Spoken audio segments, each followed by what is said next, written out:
తెలుగు నిర్మాతల్లో తన సినిమాల గురించి బహిరంగంగా మాట్లాడే వారిలో నాగవంశీ ఒకరు.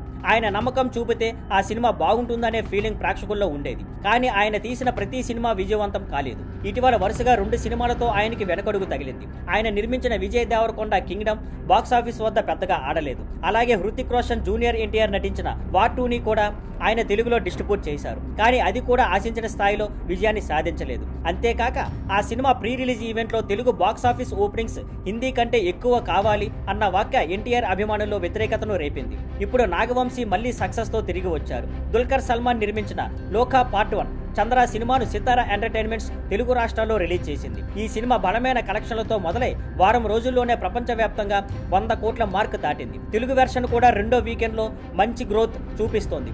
ఈ సక్సెస్ ను సెలబ్రేట్ చేసుకోవడానికి దుల్కర్ మరియు టీమును హైదరాబాద్కి తీసుకొచ్చి సక్సెస్ మీట్ నిర్వహించారు. ఈ ఈవెంట్లో నాగవంశీ మాట్లాడుతూ, నేను సినిమా గ్లింప్స్ చూసిన వెంటనే దుల్కర్ సార్ టీంకి నేను డిస్ట్రిబ్యూట్ చేస్తానని చెప్పాను. ఇప్పుడు ఫలితం మన కళ్ళ ముందుంది అన్నారు. దుల్కర్ కేవలం 30 కోట్ల బడ్జెట్లో, అది కూడా హీరోయిన్ ఓరియంటెడ్ సినిమాగా పూర్తి చేసినందుకు ప్రశంసించారు. అలాగే అక్కడ ఉన్న తెలుగు డైరెక్టర్లైన నాగ అశ్విన్, వెంకీ అట్లూరిని ఉద్దేశించి సరదాగా లక్కీ భాస్కర్ కోసం బ్యాంక్ సెట్ వేసేందుకు ఎంత ఖర్చు పెట్టామో మీకు తెలియదు సార్ అని కామెంట్ చేశారు. చివరగా లోక థియేటర్లోనే చూడాల్సిన సినిమా ఇప్పుడు రిలీజ్ అయింది కాబట్టి నేను ధైర్యంగా అందరికీ థియేటర్లో చూసేయండి అని చెప్పగలను అన్నారు. ఇది అందరి దృష్టిని ఆకర్షించింది. ఎందుకంటే వార్ 2 సమయంలో నా సినిమాలు బాగా ఆడకపోతే ఇకపై థియేటర్లో చూడమని అడగను అని చెప్పిన ఆయన ఈసారి విరుద్ధంగా మాట్లాడారు. Thank you for watching. Please like, share and subscribe.